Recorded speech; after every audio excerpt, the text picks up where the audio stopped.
Hey guys, welcome back to the channel. Going to be doing a live update here on Robinhood. So the portfolio value is going to be fluctuating with literally every second that passes by. But for the time being, I'm up over $11,000 for the first time here. So it took me about 7 or so weeks to go from 10,000 to 11,000. So we'll see if I can get that trend to go a little bit faster here now that I'm almost done paying off my student loans. So more money will be going toward Robinhood investing.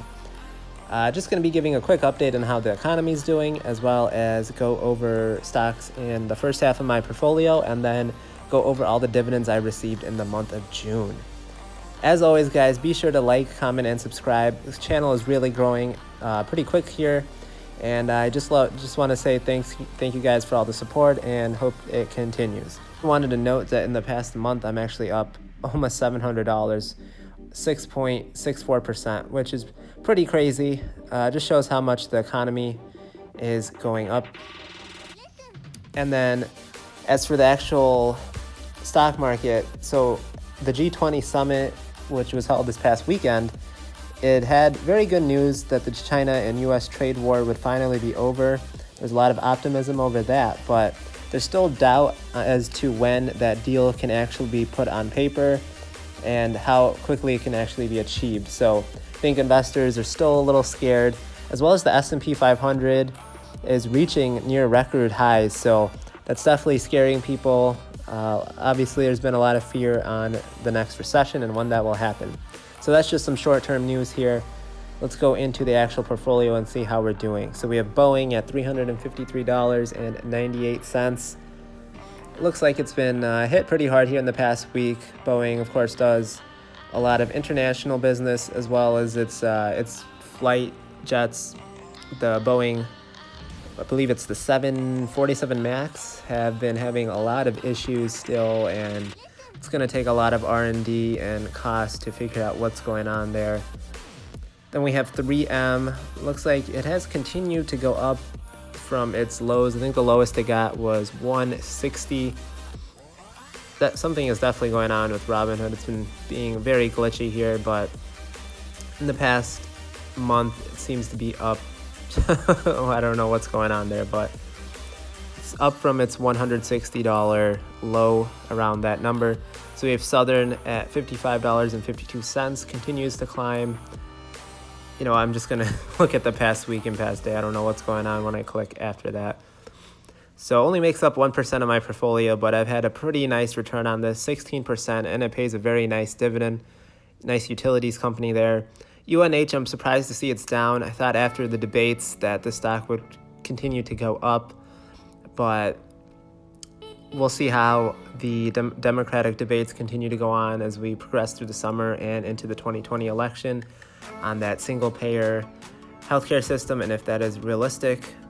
UNH would obviously be severely impacted.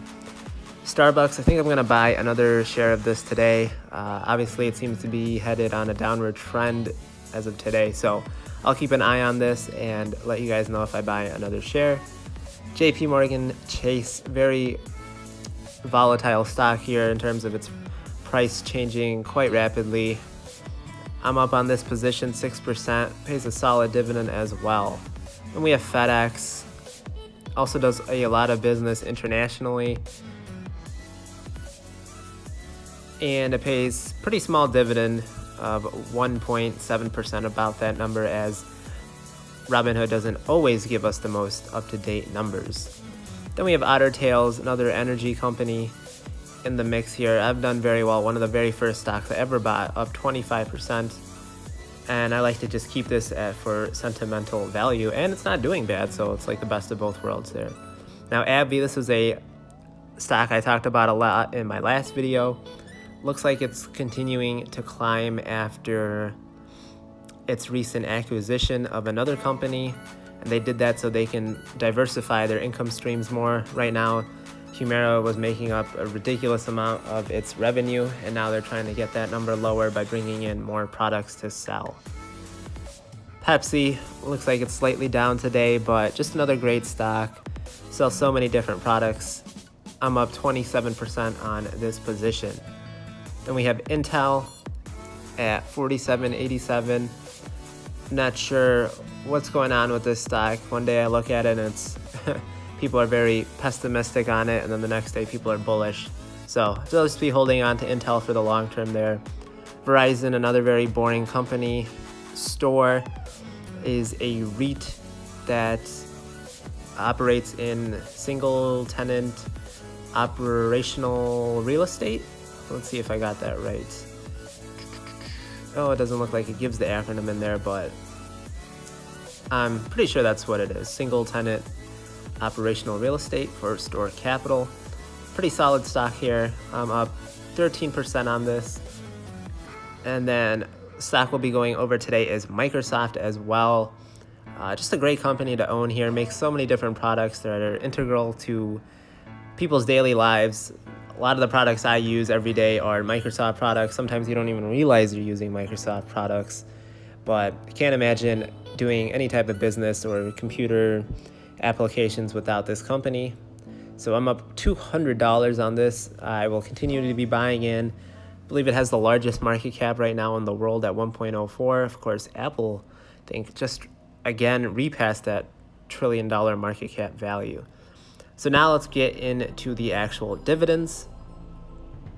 So the first one we're going to talk about here is Ford. Never actually publicly revealed this stock to you guys, but you can now guess how many shares of it I own. Very small position, but June is actually the month that I get the most dividends from, in terms of it's on that 3-month cycle, with September, December, and March, where the dividend payout is a lot bigger, just because a lot of the companies I own just naturally tend to pay out in June. So Intel at 95 cents, they give 31.5 cents per a share. Solid company. Then we have Visa, very small dividend, but boy, does this stock just capitally appreciate very well. I'm up big on that. So then we have Southern, which you get a mix of both, a very nice dividend yield and then capital appreciation as well, up to 62 cents a share for $1.24.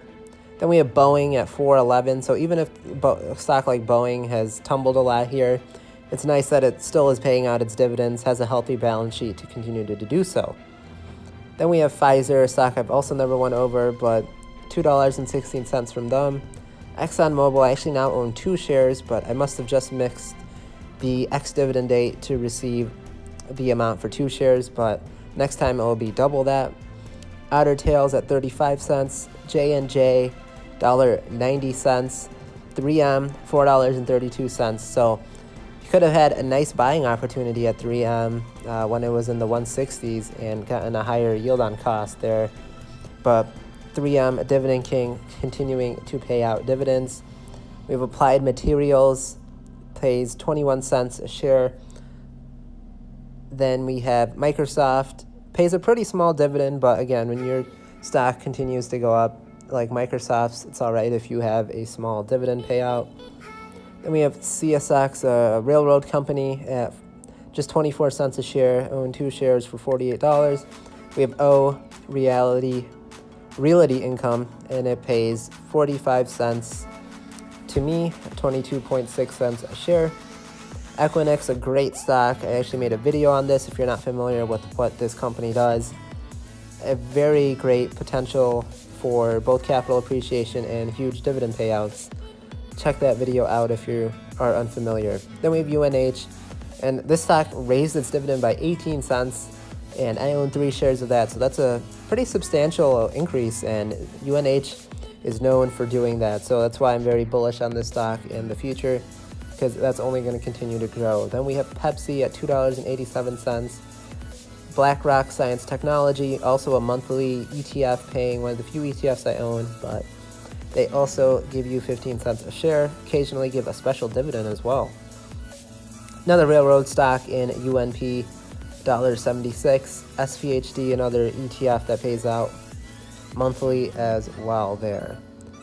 And then that will about do it for the June dividends. And I know it's not huge in terms of the actual amount of money I'm getting, but in June 2019, I received $33.75 in total income there. And then in June of 2018, I only received $9.55. So that's a 253% increase So that's really the beauty of dividend investing, is that year over year, you might not think you're gaining a lot, but when you look back on it, it's really a huge change, and it takes a long time for you to maybe realize that. So I'm already looking forward to how much this will be in June 2020, because it's almost guaranteed basically that it's going to be more than $33.75.